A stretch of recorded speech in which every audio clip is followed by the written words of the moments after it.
Vamos a pasar a nuestro estudio, mis hermanos, libro de Apocalipsis. Vamos en el mensaje o en el estudio número 5. Apocalipsis, capítulo 2. Vamos al versículo 8. Vimos la semana pasada la carta dirigida a la iglesia en Éfeso.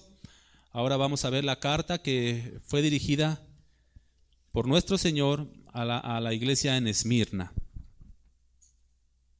Leamos el primer versículo y oramos. Apocalipsis 2, versículo 8. Y escribe al ángel de la iglesia en Esmirna, el primero y el postrero, el que estuvo muerto y vivió, dice esto. Oramos. Señor, gracias. Ahora también clamamos a ti, Señor, por sabiduría, por entendimiento, por revelación, por atención, Señor. A veces se nos cierran los ojos, a veces estamos cansados por el trabajo, por los trajines de la vida, Señor. Pero ahora te pedimos fuerza, Señor, para tener atención a tu palabra. Te pedimos entusiasmo, ánimo, Señor, y te pedimos que nos pongas la pasión, Señor, que arda nuestro corazón al recibirla. Y sobre todo que baje a nuestro espíritu, Señor, que llegue a nuestro corazón, que cambiemos, que lo que escuchemos lo pongamos por obra. No ser solamente oidores, olvidadizos, como el que se mira en un espejo y después olvida cómo era su rostro, Señor, como dice Santiago, sino que siempre recordemos tu palabra y que la pongamos por obra. Ser vencedores, como nos exhortas en esta porción de la Escritura. Gracias, Padre. Utiliza mi voz para poder enseñar a tus hijos como es conveniente. En el nombre de Jesús. Amén. Y escribe al ángel de la iglesia en Esmirna, el primero y el postrero, el que estuvo muerto y vivió, dice esto. Es la presentación de nuestro Señor Jesucristo a este ángel. Recuerden que el ángel es el pastor. Que quede enfatizado, claro, el ángel es el pastor, el que dirige la iglesia. ¿Ok?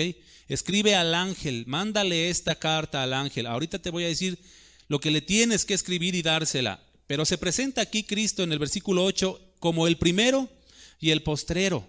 El primero y el postrero. Esto es algo que debe quedar bien firme y sólido en la fe de todo hijo de Dios, de todo cristiano, que Jesús es Dios, el mismo y único Dios de toda la Escritura. No hay más. Acompáñame a Isaías, por favor, 44, sin perder Apocalipsis. Recuerden que la Escritura se explica por la misma Escritura.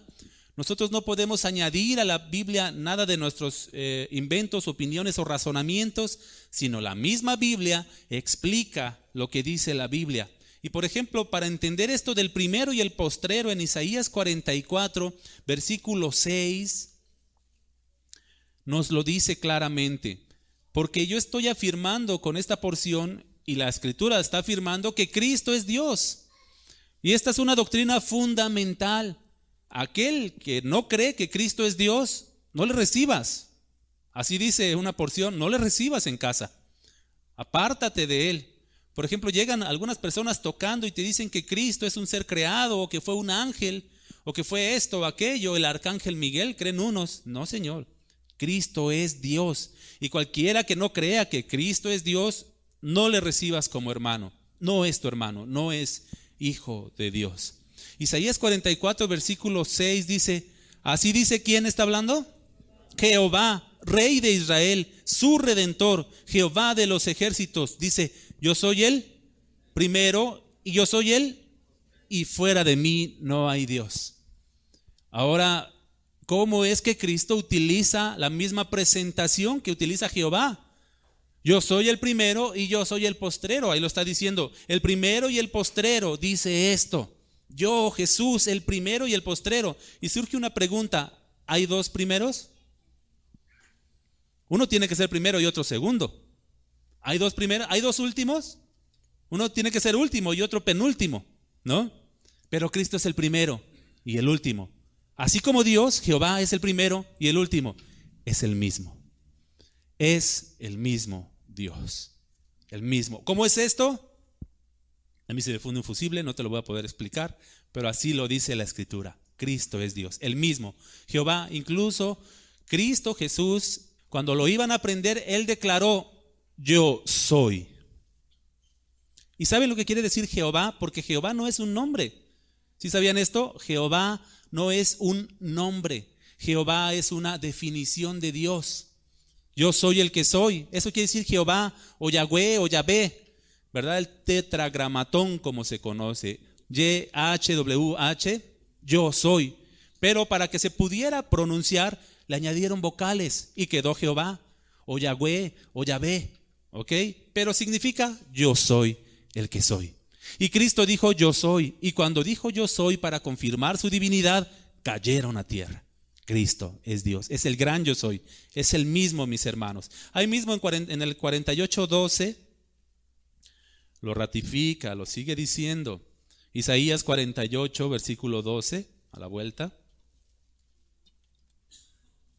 Óyeme, Jacob, y tú, Israel, a quien llamé, yo mismo, yo el primero, yo también el postrero. Entonces lo que hace nuestro Señor Jesucristo al presentarse a la iglesia en Esmirna es ratificar su divinidad. Es ratificar su divinidad. Y luego sigue diciendo en nuestra porción de Apocalipsis 2, versículo 8, en la parte final de ese versículo, el que estuvo muerto y vivió. Vuelve a hablar de su resurrección, de su muerte y resurrección. El que estuvo muerto y vivió dice esto. El primero, el postrero, el que estuvo muerto y vivió, dice esto. ¿Por qué vuelve a mencionar su resurrección? Ya la había mencionado. Por ejemplo, en el versículo 18, el que vivo y estuve muerto, dice, mas he aquí que vivo por los siglos de los siglos. Amén. ¿Por qué sigue ratificando su muerte y su resurrección? ¿Saben por qué? Porque el mensaje que procede a dar a los hermanos en Esmirna es un mensaje para advertirles que van a padecer y pueden llegar a morir. Cada presentación que hace Cristo a las iglesias tiene que ver con el mensaje que les va a presentar a continuación. O sea, se presenta de acuerdo a lo que les va a hablar. Por ejemplo, nosotros vimos la semana pasada en Éfeso que se presenta como el que tiene las estrellas en su mano derecha. ¿Qué son las estrellas? ¿Recuerdan? Los pastores y los candeleros, ¿verdad? Que anda en medio de los candeleros, que son las iglesias. ¿De a qué se refiere? Que Cristo tiene el control de las iglesias y de los pastores y de los ministros. Nada sale de su control. ¿Por qué se presenta el Señor Jesucristo a la iglesia en Éfeso como el que tiene las estrellas en su diestra y como el que anda en medio de los candeleros? Porque les va a presentar una temática eclesiástica. Y ustedes ven, ya cuando vimos la carta a los Efesios, cómo empieza a hablar de que trabajan arduamente, que no soportan a los malos, las falsas doctrinas, que son ortodoxos y que se esfuerzan en servir a los santos, pero han dejado su primer amor. El mensaje a Éfeso es un mensaje eclesiástico. Cuando Cristo se presenta a Esmirna como el que estuvo muerto y vivió, como el primero y el postrero, les va a hablar de un mensaje de padecimiento. Yo padecí, morí, pero vivo. Además, al mencionar esto, el que estuvo muerto y vivió, hace una gran diferencia entre todos los dioses conocidos, habidos y por haber. Cristo es el único Dios que murió y vivió. Por eso es que a Pablo lo corrieron de Atenas, ¿no? Cuando llegó les dijo, yo les vengo a hablar de aquel Dios no conocido. Porque entró a un lugar donde tenían sus altares con el nombre de su Dios, ¿no? Su Dios y su altar con su nombre. Y había un altar que estaba vacío y que decía en la inscripción, al Dios no conocido. Y astutamente, sagazmente se presenta Pablo delante de los atenienses y les dice, yo les vengo a hablar de ese Dios.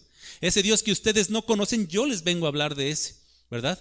¿Por qué hace este énfasis el escritor o nuestro Señor Jesucristo? Porque hace diferencia entre cualquier otro Dios y Él mismo. Ninguno de estos dioses vivió por ustedes, ni murió por ustedes, ni resucitó. Si es que en algún tiempo vivieron. Buda murió y está sus huesos por ahí, polvo. Mahoma murió y está por ahí. Gandhi murió y está por ahí. ¿Sí? Zaratustra murió y están por ahí sus huesos, su polvo.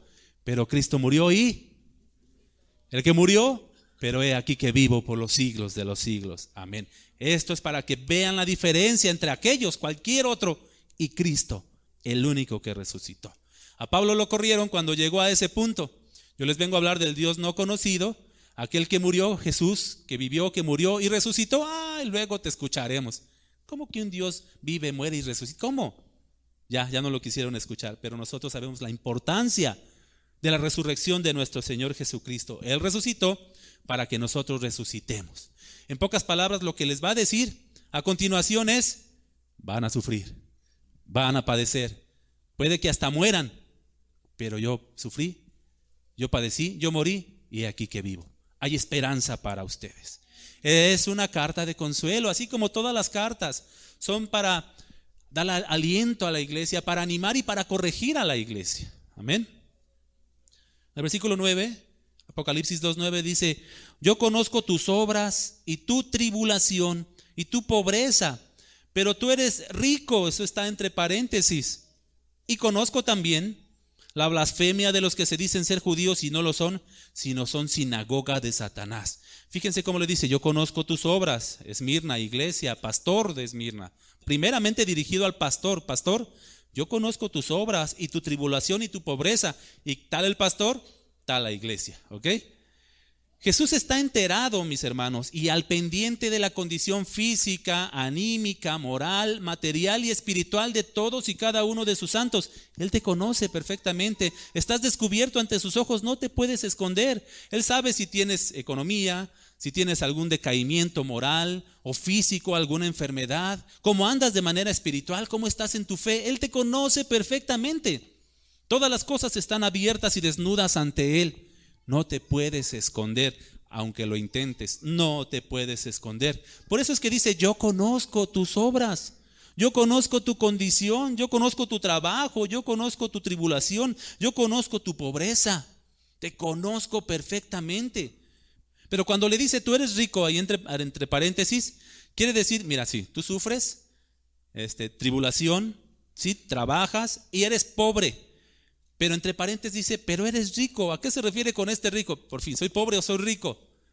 Es rico de manera espiritual. ¿Cuántos ricos hay aquí de manera material? Material. La hermana, yo, amén, yo. Amén, bueno, gloria a Dios, hermana. Póngasela del pueblo. ¿Cuántos ricos hay aquí de manera material? No sois muchos ricos, no sois muchos nobles, no sois muchos potentados, no sois muchos sabios, ¿verdad? Así dice Corintios. No sois, más bien sois pobres, ¿no?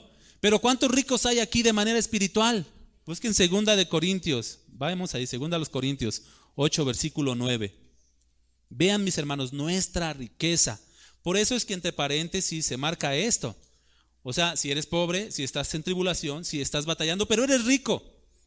Decía un pastor amigo mío: ando disfrazado de pobre aquí en la tierra. Ando disfrazado, sí.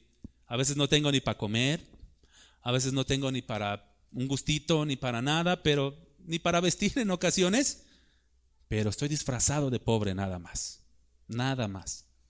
Fíjense cómo dicen en 2 Corintios 8, versículo 9: porque ya conocéis la gracia de nuestro Señor Jesucristo, que por amor a vosotros se hizo pobre, siendo rico, para que vosotros con su pobreza fueseis enriquecidos. Y muchos de aquí se agarran, ¿ya ven? Cristo se hizo pobre siendo rico. ¿Qué quiere decir? Para que seas rico tú. Declara que serás rico. ¿Cuántos declaran que van a ser ricos? Tú declara, tú confiesa, pisa, decreta, establece. Cancela pobreza, ata riqueza.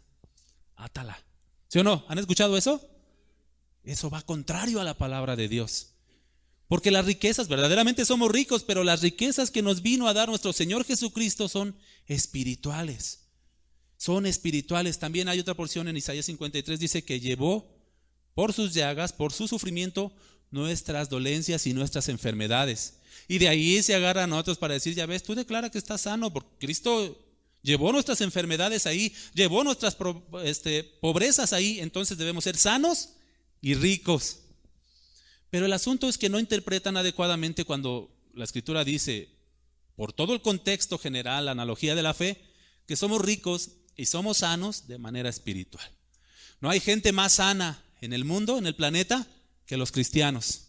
No hay gente más sana espiritualmente. Y no hay gente más rica en el planeta que los cristianos espiritualmente, porque tienes a Cristo. ¿Qué mayor riqueza quieres? ¿Qué mayor riqueza quieres? Tienes a Cristo. Entonces, sí, Él murió siendo rico, sí, para darnos riqueza espiritual a nosotros. Por eso es que le dice, leamos el texto nuevamente: yo conozco tus obras y tu tribulación y tu pobreza, pero tú eres rico, ¿no? Y conozco también la blasfemia de los que se dicen ser judíos y no lo son, sino son sinagoga de Satanás.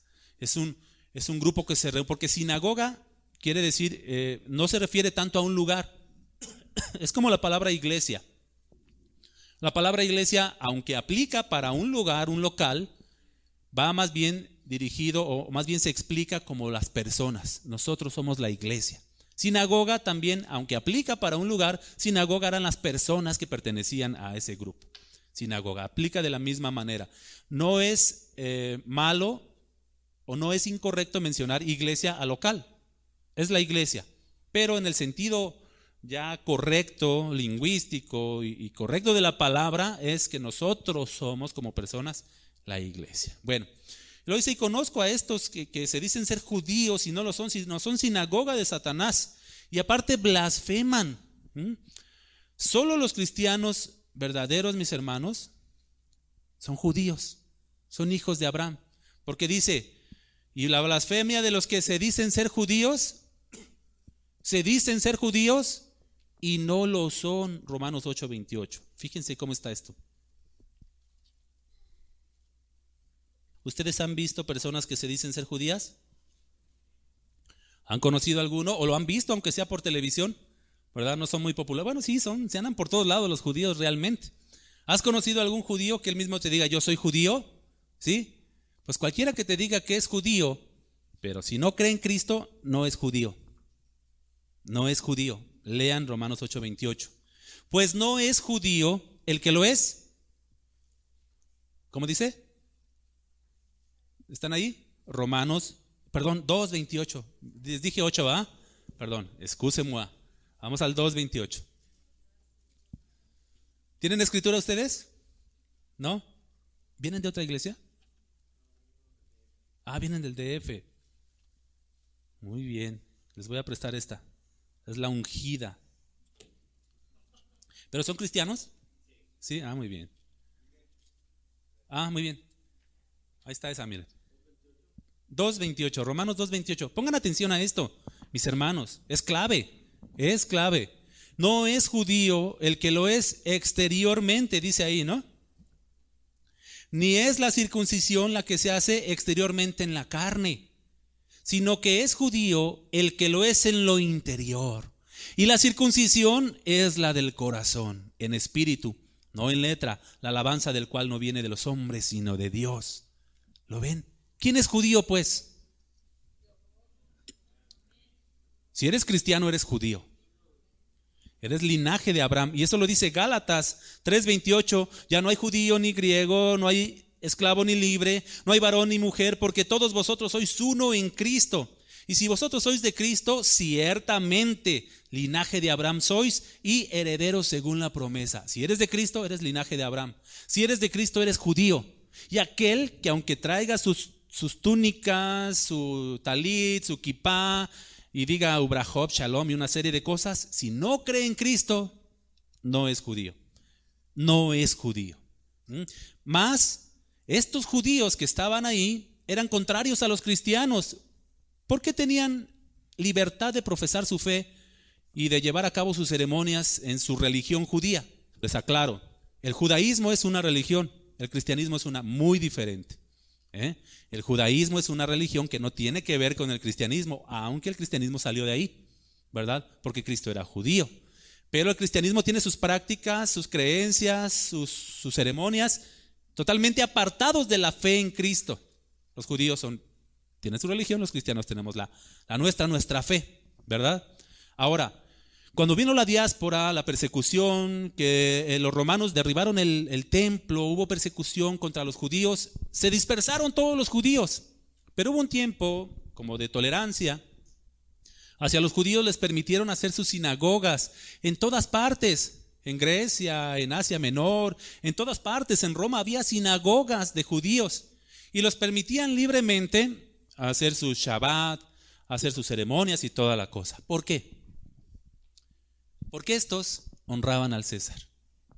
Porque estos se inclinaban al César. Porque habían edictos de parte del César que cualquiera que no reconociera al César como Señor de señores, cualquiera que no reconociera al César como un semidios, como el amo y Señor, entonces persecución y hasta probablemente pérdida de la vida. ¿Ok? ¿Quiénes eran los que no se inclinaban al César, ni honraban al César, ni le decían al César Señor de señores? ¿Quiénes eran? Los cristianos. Entonces los cristianos se escondían porque estaban en persecución, porque no querían adorar al César.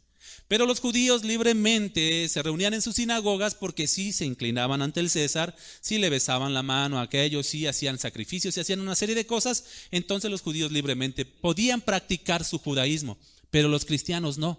¿Por qué llama a Cristo, que son más bien sinagoga de Satanás? Porque ¿qué quería hacer el diablo? Siempre ha querido hacer el diablo, ¿qué? Destruir la simiente de la mujer.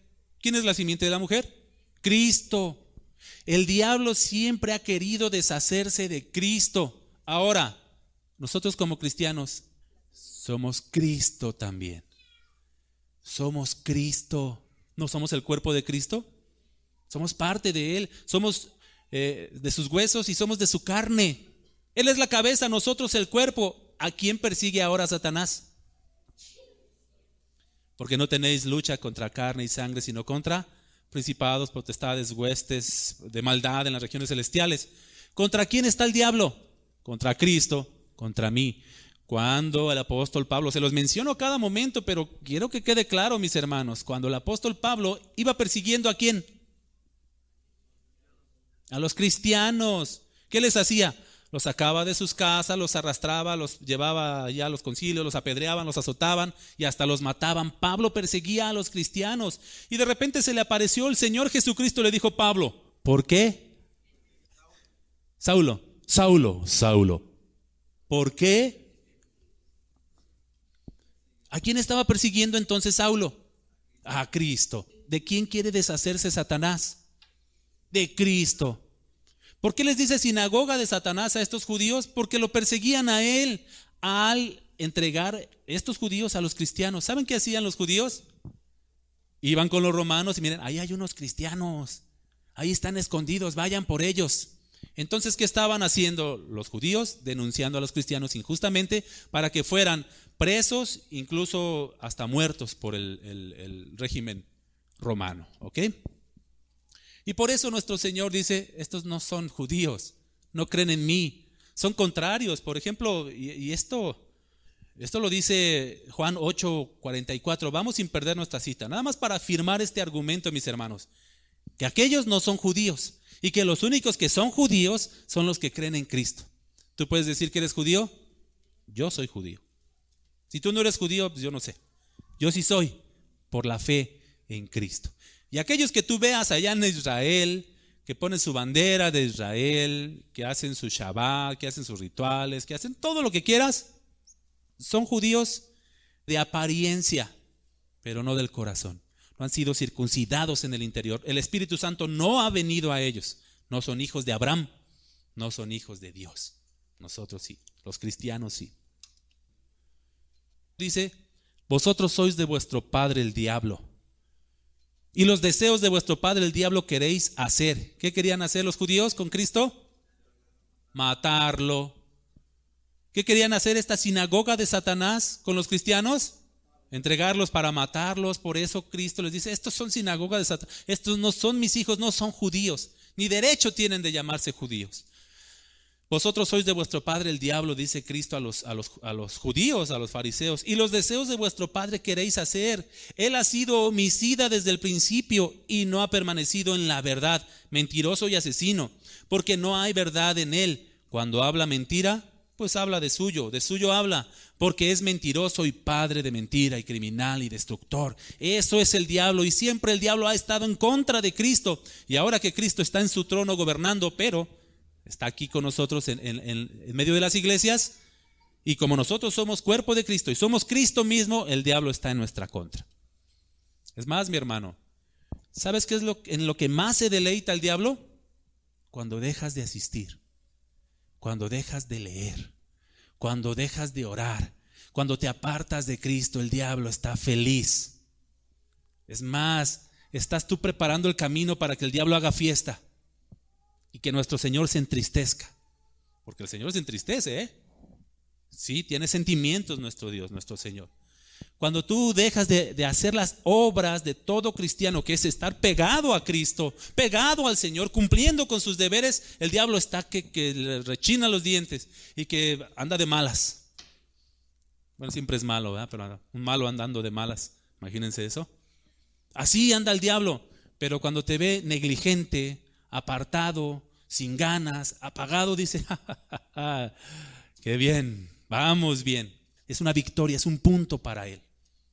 No le des puntos, no dejes que el diablo gane terreno. ¿Cómo dice la Escritura? Dice algo así de que no dejes que el diablo, no deis lugar, ya me acordé, están Filipenses. No deis lugar al diablo.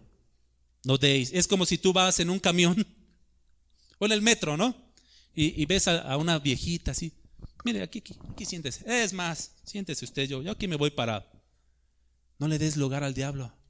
Hazte para allá. No quiero que te sientes aquí. Bueno, un ejemplo burdo, ¿no? Pero así más o menos, mis hermanos. Ándale, aquí, vente conmigo, aquí a un lado. No, aquí no, vete para allá, no te quiero aquí. No le des lugar al diablo. No caigas en sus maquinaciones, en sus juegos. No los aceptes. No deis lugar al diablo. Y la blasfemia, dice, estos blasfeman. La blasfemia de los que dicen ser judíos. ¿Cuál era su blasfemia de los que dicen ser judíos? Que negaban a Cristo. ¿Cuál es la blasfemia imperdonable? Contra el Espíritu Santo. ¿Cuál es esa? Negar a Cristo. Eso es, negar a Cristo, porque dice la Escritura que cualquiera que niega a Cristo no puede ser salvo. Dice, pueden hablar contra el Padre, pueden hablar contra el Hijo, pero aguas contra que blasfemen contra el Espíritu Santo. ¿Y saben cuál fue la blasfemia? ¿Por qué los acusó de eso nuestro Señor Jesucristo?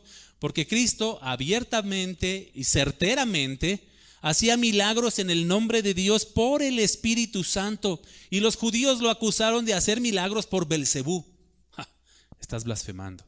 Cuando estás viendo evidentemente que es de Dios. No se acercó Nicodemo y le dijo, Señor, sabemos que vienes de Dios. Y los judíos sabían que venía del Dios, porque dijo sabemos, no dijo sé, de manera personal Nicodemo, dijo todos ya hemos platicado, mis compañeros fariseos y todos los judíos sabemos que vienes de Dios, sí. Porque nadie puede hacer estas señales que tú haces. ¿Qué dice Cristo? Sabes que vengo de ahí. Todavía te atreves o se atreven a blasfemar diciendo que lo que yo hago, cuando ustedes abiertamente están diciendo que viene de Dios, se atreven a afirmar que lo que yo hago es por Belcebú. Eso es la blasfemia contra el Espíritu Santo. Y ya lo trasladamos acá. Cualquiera que niegue y que diga Cristo no viene de Dios, eso es la blasfemia contra el Espíritu Santo. Eso es. Cualquiera que niegue a Cristo no puede ser salvo. Eso es blasfemia. O sea, tal vez tú en tu ignorancia puedes dudar, pero nunca te atreverás a decir palabrotas, despotricar y hacer cualquier cosa ofensiva en contra de Cristo, negando su divinidad y que el Espíritu Santo está en él y que es el mismo Dios. Muchos blasfeman en este sentido. Bueno, entonces estos blasfemaban así, mis hermanos. El comentarista, el mismo que les he citado, Kistemaker, del comentario de Hendrickson, dice: los judíos en Esmirna se negaron a reconocer a Jesús como su Mesías y lo maldijeron a él y a sus seguidores. Jesús ya no siguió llamando judíos a estas personas, es decir, hijos espirituales de Abraham. Ahora, en vez de ello, se llamaba a los cristianos hijos e hijas de Abraham, y a los judíos que rechazaban a Jesús se los consideraba asociados con el diablo. Bueno, y luego en el versículo 10, Apocalipsis 2, versículo 10, vamos más rápido, dice: no temas en nada lo que vas a padecer. Aquí viene el mensaje de advertencia. Aquel que tenía preparado Cristo para esta iglesia: no temas en nada lo que vas a padecer. He aquí, el diablo echará a algunos de vosotros en la cárcel para que seáis probados, y tendréis tribulación por 10 días. Sé fiel hasta la muerte, y yo te daré la corona de la vida. No temas. Y esta es una frase que tú te la debes de apropiar, mi hermano. No temas. Cristo está contigo. No temas. Él murió y resucitó. No temas. Él venció sobre la muerte y sobre el diablo en la cruz. No temas. Si Él Por vosotros, ¿quién contra vosotros, mis hermanos? No temas, estoy contigo, ¿no? No temas lo que vas a padecer, o sea, vas a padecer, pero no temas. O sea, aunque te mueras, estarás conmigo. No temas, no temas. He aquí el diablo echará a algunos de vosotros en la cárcel. El diablo echará a unos en la cárcel con ayuda de los judíos. Dice el contexto, ¿no? Con ayuda de los judíos, el diablo echará a unos en la cárcel. Y esto es verdad, históricamente siempre ha sucedido así, persecución, tribulación de Roma, ya lo vimos en los primeros mensajes, contra la iglesia. Luego dice, ¿para qué? Porque todo lleva un propósito, dice la Escritura en Romanos 8:28, ¿qué? Y a los que aman a Dios, nada más, a los que aman a Dios, todas las cosas nos ayudan a bien. Cosas buenas que a nuestros ojos son buenas y cosas malas que a nuestros ojos son malas. Eso malo que me está sucediendo me ayuda bien. Porque lo que les iba a suceder a los de Esmirna era persecución, era tribulación y hasta la muerte tal vez. Eso te va a ayudar para bien. Es para que seas probado. Persecución, padecimiento para ser probado. ¿Probado en qué? Probado en tu fe que profesas. ¿Tú eres cristiano? Sí, pues ahí te va. ¿Sí? ¿Les gusta eso? ¿Tú sigues a Cristo? Ahí te va persecución, ahí te va tribulación, ahí te van padecimientos, ahí te va escasez, ahí te van burlas, ahí te van desprecios. Necesito probar tu fe, en pocas palabras, tienes que ser probado. En este caso los de Esmirna iban a ser encarcelados por Satanás con la ayuda de los judíos para probar su fe. ¿Qué iban a hacer? Tú méteme a la cárcel, yo jamás negaré a mi Señor. Jamás me doblaré mis rodillas ante el César, ni lo reconoceré como rey, ni como Señor. Solamente a Cristo reconozco como Señor. Haz de mí lo que bien te parezca. Para ser probados. Y luego dice, tendréis tribulación por 10 días. Y este 10 días no es específicamente que eran 10 días. El número 10 alude a algo completo o algo necesario que necesita ser terminado. Lo que les está diciendo es, tendréis tribulación hasta que cumpla mi objetivo en ti. Pueden ser 100 días, pueden ser 10 años, pueden ser 20 años de tribulación y de padecimiento, ¿verdad? Pero cuando ya esté completa mi obra en ti, por medio de esta prueba que estoy haciendo, entonces dejaré ya de atribularte o de padecer. O tal vez te llame a mi presencia. ¿Les parece? ¿Cuántos de ustedes andan en broncas físicas, morales, existenciales, espirituales, lo que quieran, hasta económicas? ¿Cuántos? ¿Verdad? Bueno, hay 3 causas. Una de ellas es, tú te metiste en esas broncas por tus mismas consecuencias, ¿verdad? Así que te aguantas. Y siempre he puesto el ejemplo de que tienes gastritis, ¿no? Ay, ¿por qué tengo gastritis? Pues te acabas de comer unos chilotes y café, y pues eso es consecuencia. Y unas garnachas con harto aceite. Pues cómo no quieres tener gastritis, ¿verdad? Ay, ya quítame esta gastritis. ¿Por qué me viene gastritis a mí, Señor? Pues porque acabas de embutirte todo eso, ¿no? Bueno, entonces hay padecimientos que vienen a causa de nosotros mismos y nuestras malas acciones, como oró hace rato la hermana, ¿verdad? Hay padecimientos que son de este tipo. Prueba, mis hermanos, prueba. Y hay padecimientos que son el desierto del Señor. Pero todo esto es para un fin. Todo esto es para un fin. El Señor te quiere meter en eso, sí. Y te va a meter, sí, para ser probado, para pulirte como el oro, ¿no? Y como la plata. Y quitarte todo, la escoria, todo lo que no sirve, toda la basura de ti. ¿Cómo? Solamente, mis hermanos, solamente a través del padecimiento. No hay de otra. Si nosotros no padecemos, no aprenderemos. Si nuestro Señor aprendió obediencia, así dice la Escritura, por medio de los padecimientos, nosotros ¿por qué no? Así, esa es la escuela del Señor, ¿eh? Esa es la escuela del Señor. Muy bien. Entonces, leamos el versículo nuevamente. No temas en nada lo que vas a padecer, porque lo vas a padecer. He aquí, el diablo echará a algunos de vosotros en la cárcel para que seáis probados y tendréis tribulación por 10 días. Sé fiel hasta la muerte y yo te daré la corona de la vida. Sé fiel hasta la muerte sé fiel durante toda tu vida, pero también aplica en sé fiel si es necesario hasta que te quiten la vida. O sea, tú mantente firme Aunque te amenacen de muerte, tú mantente firme en la fe y di, no me muevo de mi fe, aunque me quites la vida. Pero también aplica en sé fiel, mantente en el mismo nivel de entrega desde que empiezas tu vida cristiana hasta que acabas. Lo vimos en Hebreos, donde dice, es necesario que muestren la misma solicitud hasta el fin. Vamos a buscarlo otra vez, no lo traía anotado, pero creo que es pertinente en este caso porque habla de lo mismo. Hebreos 6, sí es Hebreos 6. Poquito atrás, no pierdan Apocalipsis.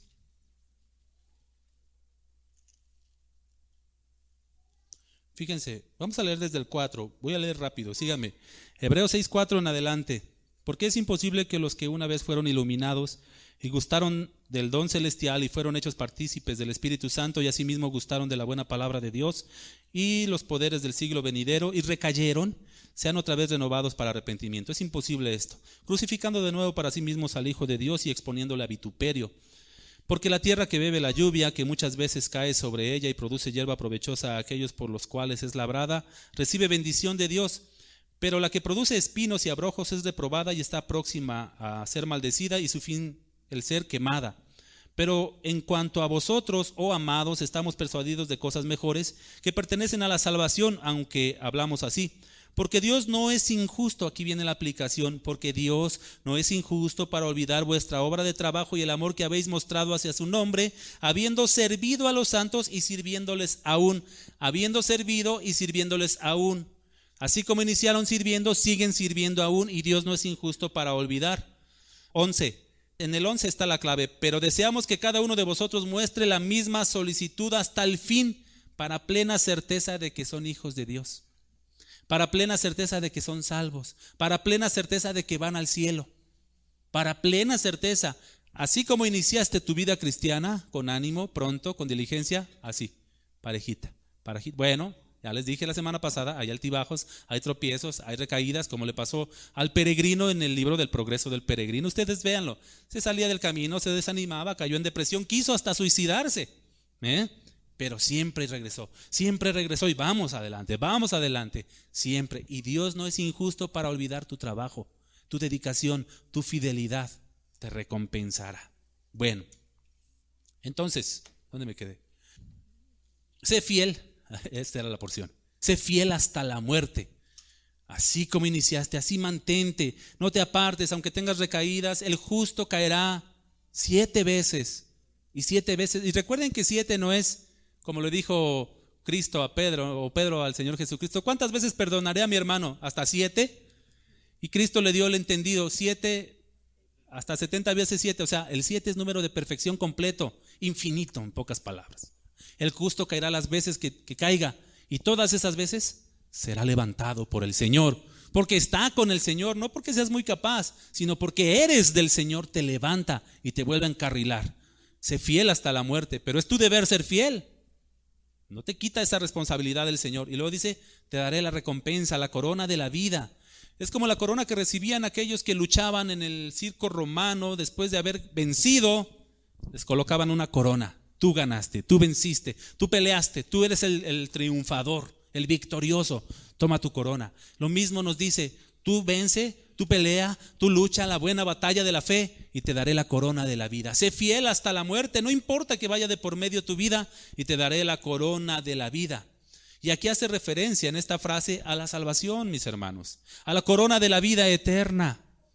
Te la daré. Y algunos se pueden preguntar, pues ¿qué no ya somos salvos? ¿Cómo que me dará la salvación? ¿Que no somos salvos? Pues es necesario perseverar hasta el fin. Es necesario. Y así como empiezas, perseveras, ¿verdad? Ahora, déjenme les explico esto. La salvación no está condicionada a tu esfuerzo de manera personal, porque tú no tienes fuerzas, tú no. La salvación está condicionada a Él mismo, que te sustenta, que te da. Fiel es el que os llama, al cual también lo harán. ¿Han visto esa porción? Y el mismo Dios de paz os santifique por completo, y todo vuestro ser, espíritu, alma y cuerpo sea guardado irreprensible hasta la venida de nuestro Señor Jesucristo. Y el versículo que sigue dice, fiel es el que os llama, el cual también lo hará. ¿No dice la Escritura que vendrá por una iglesia santa, sin mancha, sin arruga y sin contaminación? Dice, Él mismo se presentará a su iglesia. Él nos va a desmanchar, pero no te quita tu responsabilidad de ser fiel y de perseverar. Ahora, solamente perseveran los que son hijos de Dios. Nada más. Los verdaderos hijos de Dios van a perseverar. Los que no son hijos de Dios van a apostatar, tarde o temprano. ¿Saben lo que es apostatar, no? Hagan de cuenta que este es el camino cristiano, tú vas caminando por el caminar cristiano, y apostatar no es salirse del camino, porque regresas al camino o te sales para acá, pero sigues en el camino. Apostatar es volverte. Ya no quiero. Incluso en el libro del Progreso del Peregrino, al final hay uno ateo que apostató de la fe. Ya venía de regreso y estos iban rumbo a la morada celestial y venía uno ya de regreso que apostató. Los hijos de Dios, llueve, truene o relampaguee, jamás apostatarán de la fe. Jamás. El Señor los preservará, los capacitará, todo vuestro espíritu, cuerpo y alma, para que perseveren en la fe, para que perseveren hasta el fin. El que persevere hasta el fin, este será salvo. Y se debe de entender ahí, el que persevera hasta el fin es porque es salvo, por eso persevera. Los que apostatan de la fe, no son hijos, nunca fueron hijos de Dios. Pudieron haber estado un tiempo bien, asistiendo, leyendo, orando, y al final se apartaron de Cristo. Se apartaron, ya no quieren saber nada. Ya ni me congrego, ni leo, no quiero saber nada de Cristo. Eso es apostasía. Nunca fueron hijos de Dios, y eso lo podemos corroborar, por ejemplo, en San Juan 2, unas hojitas atrás. Primera carta de Juan 2:19. Ya vamos terminando,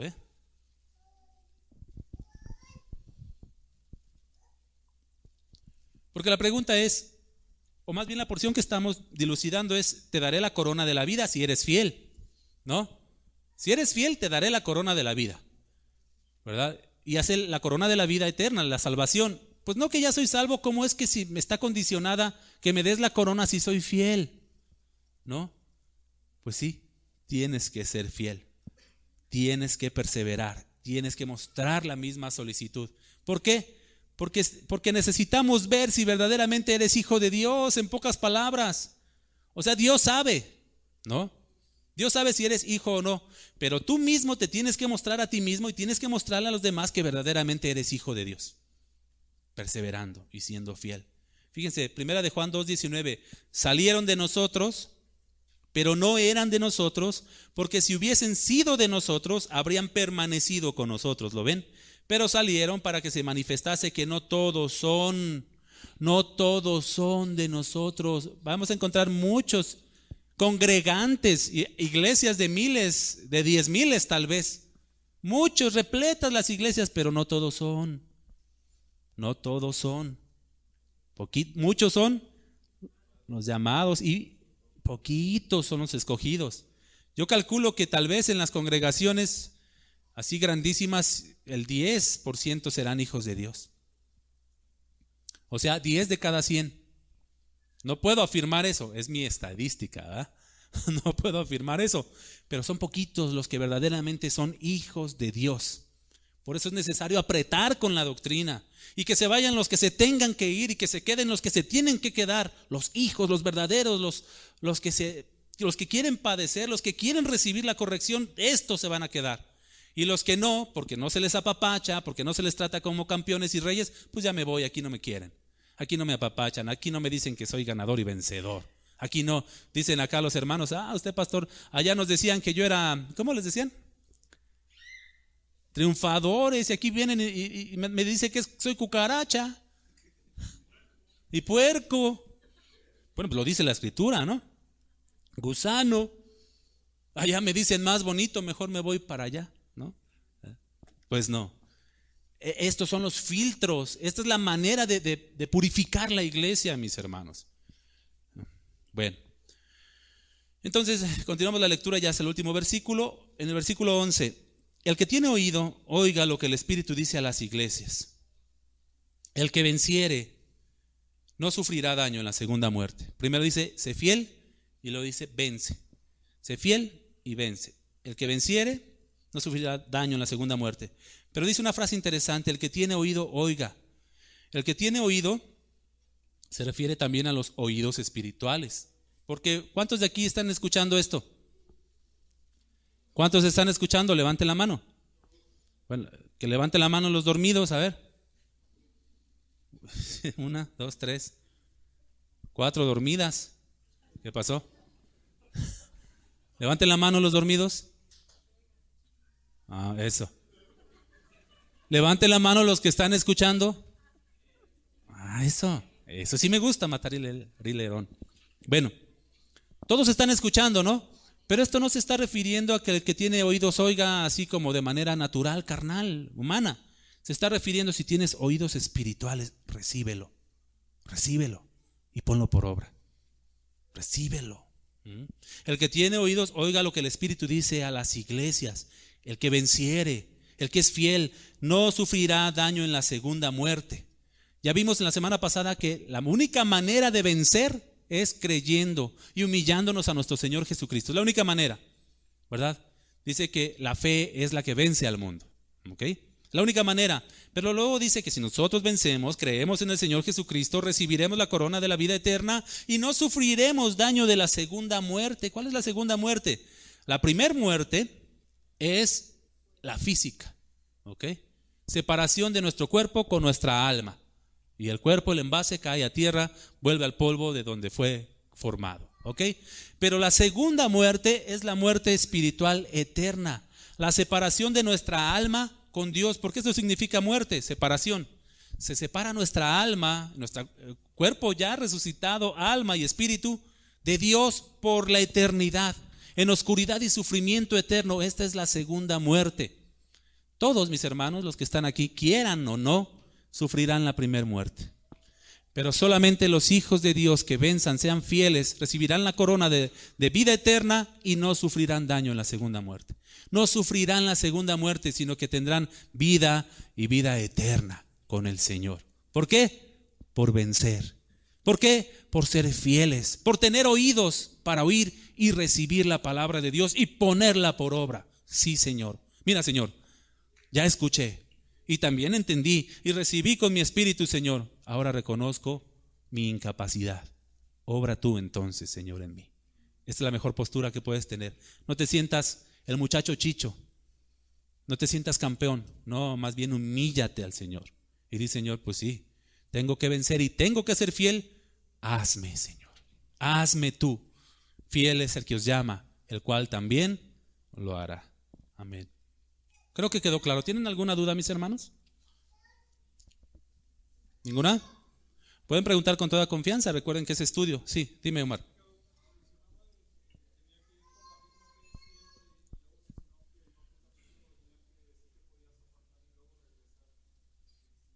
Ok. La vida del cristiano es ascendente. Nosotros empezamos como niños y vamos madurando, ¿verdad? Pablo dice: yo hablaba como niño, pero ahora ya hablo como hombre y me comporto como hombre. Como niños vamos a ir tropezando, pero siempre vamos a ir por el camino. Va a llegar un día donde vamos a madurar, vamos a estar más firmes, vamos a caer menos, nos vamos a apartar o a salir del camino menos. Pero el que es cristiano genuino, verdadero, hijo de Dios, engendrado por Dios, este jamás se regresará. Por eso fuimos a esa cita donde dice: salieron de nosotros porque no eran de nosotros, porque si hubiesen sido de nosotros, o sea, cristianos, hijos de Dios, habrían permanecido con nosotros en el camino. Pero se regresaron porque no eran de nosotros, porque no eran hijos de Dios. Por eso se regresaron. La vida del cristiano sí es un caminar y ascendente, como la aurora que va en aumento hasta que el día es perfecto. Es una vida así. Y sí podemos salirnos, tropezar, caernos, dolernos, y una serie de cosas, desanimarnos, lo que quieras, justes y mandes, pero siempre regresaremos al camino. Siempre escucharemos la voz del pastor que nos dice: hijo mío, vente para acá, no te apartes, hijo mío. Y entonces escuchamos la voz del pastor y le seguimos. Sus ovejas oyen su voz y le siguen. Eso dice San Juan 10, 27, 24, 27 por ahí. Mis ovejas oyen mi voz, yo las conozco y me siguen. Eso hacen las ovejas. Las que no son ovejas ni oyen su voz ni lo siguen. Y aunque de repente disfrutaron de la buena palabra, como decía ahí en Hebreos, solamente fue de manera externa. Al final se descubrió lo que verdaderamente son, no ovejas del Señor, más bien cabritos. Siguieron con su naturaleza de cerdo. Después hablaremos de eso. ¿Claro? ¿O alguna otra duda? ¿Alguien? Con confianza, mis hermanos. Tenemos 5 minutos si acaso. La segunda muerte. La segunda muerte es el infierno. Así, de plano y llano. Es la condenación eterna, la separación eterna, la ausencia de Dios. Por ejemplo, Dios es luz. ¿Qué habrá en el infierno?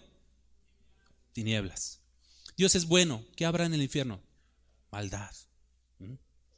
Dios es justo. ¿Qué habrá allá? Injusticia. Y todo lo malo, todo lo feo allá. La segunda muerte es estar separados eternamente de Dios. No sé si dime. Jesucristo sufrió la segunda muerte por un instante para que nosotros no la suframos. ¿Recuerdan cuando dijo en la cruz, Elí, Elí, lama sabactani, ¿no? Padre mío, ¿por qué me has desamparado? Sí, el Padre le dio la espalda por un momento a su Hijo, lo tenía que hacer. ¿Para qué? Para no darte la espalda a ti. Hasta eso llevó Cristo en su ser. La negación por un momento del Padre, el apartamiento por un momento del Padre, por un instante nada más. Y eso era lo que le clamaba Cristo al Padre. Padre, que pase de mí esta copa, no me quiero separar de ti, pero no sea como yo, sino como tú, Señor. Sufrió esa muerte por un instante nuestro Señor Jesucristo para que tú jamás la sufras. Jamás te vas a apartar de Dios si vences, si pones tu fe en Cristo. Pero si no vences, si no eres fiel, si no crees en Cristo, si no te sometes a sus preceptos y los pones por obra, no te dará la corona de la vida, va intrínseco, ¿no? Va por ende lo que estamos estudiando, mis hermanos. Necesitamos ser fieles y necesitamos vencer, pero como ya se los dije, necesitamos acudir a Cristo para que Él nos haga fieles y para que Él nos haga vencedores, porque separados de Él, nada podéis hacer, nada, y nada viene del griego, que significa nada, nada. Separados de Cristo, nada podéis hacer. ¿Ok? Sí, hermano. Si muere cuando está pecando. Ok, es una buena pregunta. Miren, dice San Juan, primera de Juan 3, versículo 9. Los que somos nacidos de Dios no practicamos el pecado. Ahí dice. Y luego añade, y no podemos pecar porque la simiente de Dios permanece en nosotros. Si quieren buscarlo, primera de Juan 3, versículo 9. Así dice, los que hemos nacido de Dios no practicamos el pecado. Y es lo que dice el hermano, tiene razón. No practicamos el pecado, no vivimos en el pecado, pero de repente caemos en el pecado. Porque el mismo Juan dice, hijitos, estas cosas os escribo para que no pequéis. Pero si alguno hubiere pecado, abogado tenemos para con el Padre. Está infiriendo, está enseñando que sí vamos a pecar, pero que tenemos abogado. Pongan atención en abogado. Abogado. Ahora pongan atención en no puede pecar. El cristiano de manera moral sí puede pecar, pero de manera de justicia no puede pecar. Ahora, yo como hijo de Dios no puedo quebrantar, es imposible para mí porque Cristo la cumplió y yo la cumplo en Cristo. La justicia de Cristo es imputada a mí por el cumplimiento de Él mismo hacia la justicia de Dios. ¿Vamos claros hasta aquí? Él imputa su justicia, su cumplimiento de la ley a mí. ¿Qué hice yo? Cumplí perfectamente la ley por Él. Ahora, esto no me exenta del pecar de vez en cuando, y eso es quebrantar la ley de manera moral. Para mí no hay condenación porque soy justo por Cristo, pero sí hay azote. Y esto dice la Escritura, que disciplina y azota al que recibe por hijo, ¿no? Ok. Vamos a ponerlo así. Aquí está la ley en el planteamiento moral y en el planteamiento de justicia. Cuando tú quebrantas un mandamiento de la ley de Dios de manera moral, viene azote, pero no condenación. Y de este lado no puedes quebrantar la ley porque Cristo la cumplió. ¿Hasta aquí vamos claros? Ok. Ahora, ningún cristiano puede morir sin justicia. Ninguno. Así haya dicho una palabrota en el último segundo, la justicia de Cristo está por encima de eso. Aparte, yo tengo esta confianza, ya es de manera personal, Dios no permitirá que sus santos mueran en pecado. No lo permitirá porque Él los preservará hasta el fin. No hay cristiano que pueda morir en pecado o pecando. No existe. Dios mismo lo sostendrá. La justicia de Cristo está por encima de todo. Ahora, juégale al vivo. Ahora búscale el ruido al chicharrón. Ándale, ve y peca, revuélcate. Verás, si eres hijo de Dios, verás. Y atente a las consecuencias. Yo más bien quisiera que nadie se atreviera a esto. Pero ándale, juégale al vivo y verás que viene la mano del Señor que duele. No le busques. No le buigas, dicen por ahí el dicho, porque viene el azote de Dios, que no se los recomiendo a nadie, ni a mi peor enemigo, porque la mano de Dios es grande. Pega con fuerza. Mejor por la derecha, ¿no? Por la derecha. Si alguno hubiera pecado, Señor, perdóname, pues ¿qué voy a estar arrepintiéndome diario? Sí, diario. La vida del cristiano es de un continuo arrepentimiento. Jonathan Edwards decía: cuando veo dentro de mi corazón y veo mi profunda maldad, cuando predico, peco. Cuando oro, peco. Tengo que lavar mis lágrimas en la sangre de Cristo. Fíjense qué profundo es eso, mis hermanos. ¿Por qué lloraba? Por pecar, por el dolor de pecar. Y todavía decía que sus lágrimas eran hipócritas, que las tenía que lavar en la sangre de Cristo. Mis hermanos, somos una máquina de pecado. Pero gracias a Dios que vino y entregó a su Hijo por nosotros de manera de justicia, somos perfectos. Y nos invita el Señor a ser como Él. Él haciendo en nosotros. Fíjense, la vida del cristiano no es tú intentando ser con tus fuerzas como Cristo. ¿Sabías esto? ¿Lo sabías, hermanos que vienen de México o los que nos visitan? La vida del cristiano o la vida cristiana no consiste en ti intentando con tus fuerzas ser como Cristo. ¿No han visto esa frase? Ya está en pulseritas. ¿Qué haría Cristo? Sean imitadores de Cristo. Y aunque es bíblico, hay que entender el contexto. La vida del cristiano no consiste en que tú intentes con tus fuerzas ser como Cristo. La vida del cristiano consiste en que dejes a Cristo hacer su vida en ti. Déjalo. Hazte a un lado. Ya no metas tu cuchara. Ya no le estorbes. Ríndete a Él. Entonces contemplarás la gloria de Dios. Solamente entonces. Nada más. Bueno, ¿tienen alguna otra duda? Sí, dígame.